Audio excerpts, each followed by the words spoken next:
Hey everybody, I'm Marlon with Chronic Pain Warriors United. I hope y'all are all doing well and have had a great weekend and a great Sunday. A few things before we get into the video real quick. Number one, we crossed over 1,000 subs just this week.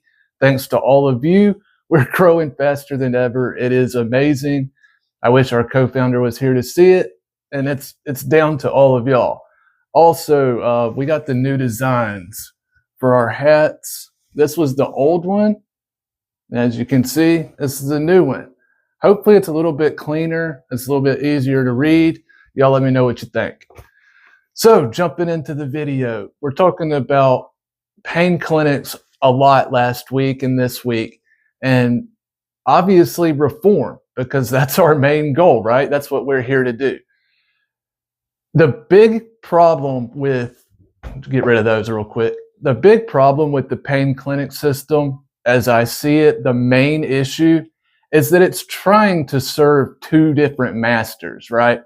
What's the old saying from the Bible? You try and serve two different masters, you'll wind up loving one and hating the other, or being loyal to one and despising the other, right? And that's really what's kind of happening. The pain clinic and pain management system should and is supposed to serve the patient, pain patients like you and I, all over the country. Instead, they're serving the state governments regulating them and the DEA. Those are their true masters, not us. And because of that massive conflict of interest, like our interests and the DEA and federal government and state government interests are not aligned at all. And so you have doctors who are supposed to be our advocates, the pain clinic system that are supposed to be treating and helping people manage chronic pain, instead are not serving the patients who they are morally obligated to serve, but instead are serving their true master, the DEA, the bureaucrat with the badge, the state government official, whoever. And that is the crux of the problem. The only way to remedy it, like I've said before, is to remove the DEA from the healthcare system, and especially from pain management.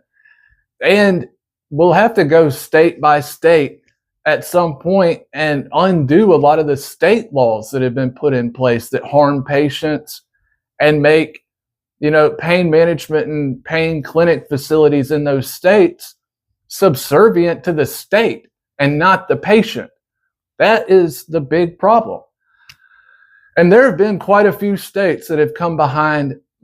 As I say a lot, all of this started with the CDC's 2016 opioid prescription guidelines. Pretty much every DEA regulation, state law, etc., is based on those guidelines put out by the CDC. It did so much damage that they issued an updated version in 2022, which was it was really pointless. It's far too late. They'd already done far too much damage, and they didn't walk near enough of it back. I'll link to both of them if anybody's interested in reading them. The 2016 CDC opioid prescription guidelines was one of the most damaging and untrue medical documents of all time. It was not based on science. It wasn't based on good medicine. None of that. It was emotion, feeling, and, traditional pain medications are bad. And that's it. That was really it. And so, a lot of you are dealing with ridiculous state laws. And then on top of that, the DEA coming behind them and saying, we want it our way too. So the only way to fix this really is to force the pain management and pain clinic and pain doctor community to serve their patients and what should be their true masters. You know what I mean? No one should be master over anyone else. But when you're serving an idea, the idea becomes the master in a lot of ways. And the ideas of what the pain clinic and pain management system should be from the DEA, federal government, and state government point of view versus the pain patient point of view is a very different thing. They do not gel. They are at complete opposites. And that's what's so destructive. These doctors are trying to serve both, and it doesn't work. Also, from the point of view of the patients, you and I, the pain management system, pain clinic system is completely and totally broken.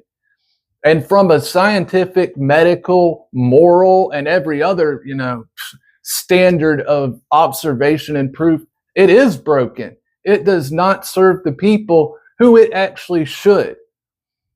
But from the point of view of the DEA, the federal government, state governments, and doctor think tanks like PROP, Physicians for Responsible Opioid Prescription, check them out. I don't talk about them much, but that group has probably had more hand in doing more damage to pain patients than any other single doctor think tank out there. This is what I mean. Also, you have doctors who aren't just trying to serve two masters.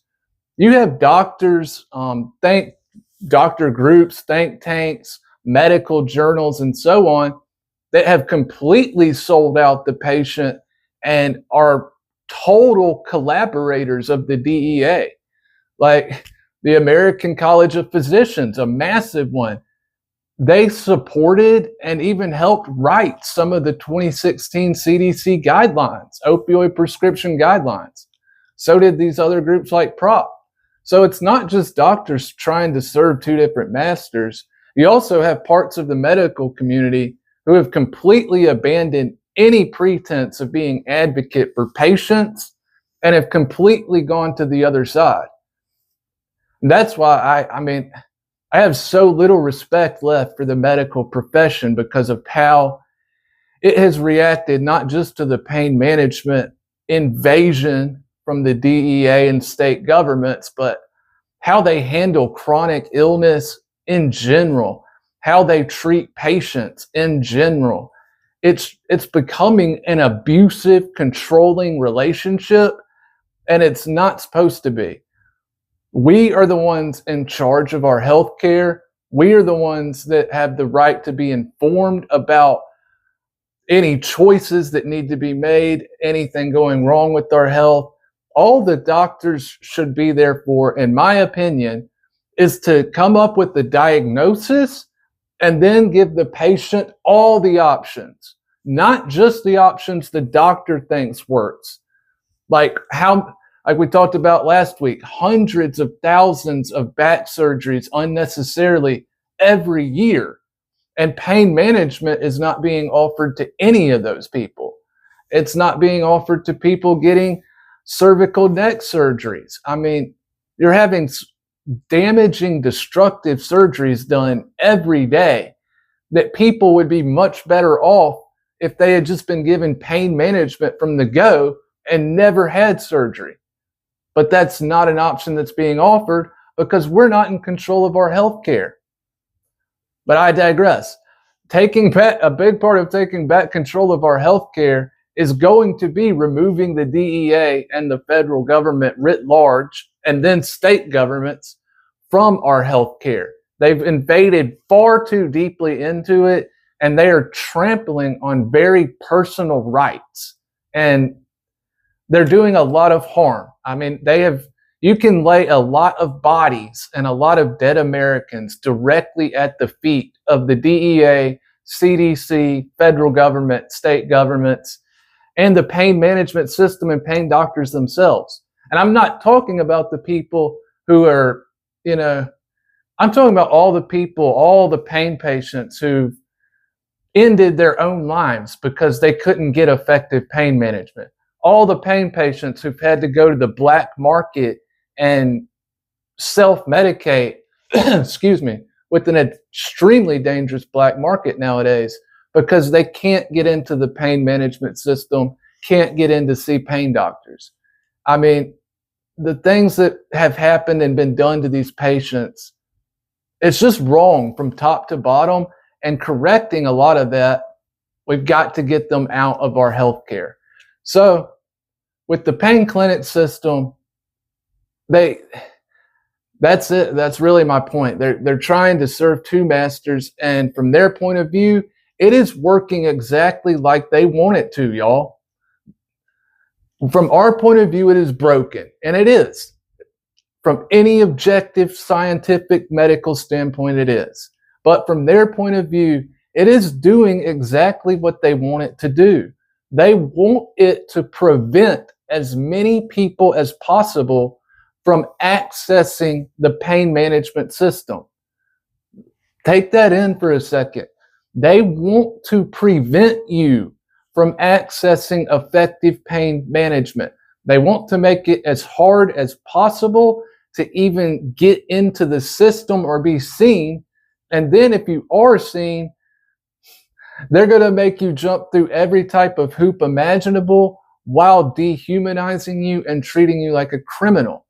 It's almost like, okay, it's almost like being punished for following all the rules and actually getting into the system, and they're pissed about it. So they're like, well, shit, you actually got in. So now what we're going to do is basically torture you until you decide to leave. And that's what these pain clinics are to a lot of people out here, guys. I don't know how many of y'all have PTSD-like symptoms from how you've been treated by pain clinics and pain doctors on top of the pain itself.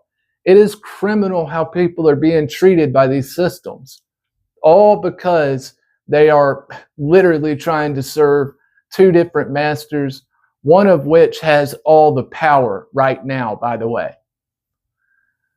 Another thing that makes me very angry, I talked about consent a lot last week. We did not consent to any of this. There was no vote. There was no, this was almost all done except, in state cases. I'm talking about the DEA and federal regulation. This was almost all done without any laws passed at all. The DEA has created mountains of regulation out of thin air. We did not elect not one of them. They are nameless, faceless bureaucrats taking control of an entire section of the pain management system, of the healthcare system, the pain management system. And we've got to cut them out. They are a cancer that has to be cut out. So anyways, that's it. I'm trying to keep these more focused and on point and a little bit shorter. So I know that all of you probably have experiences with what I'm talking about and have been treated like I'm talking about by the pain management, pain clinic, and pain doctors. Let us know. We want to hear your stories. Like I say always, your stories are just as important and special as you are. You are all important, unique, special individuals, and all of your personal, unique stories matter. They are a boon in the fight for pain management reform.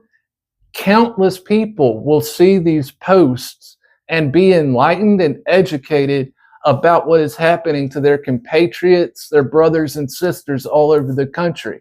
It's super important.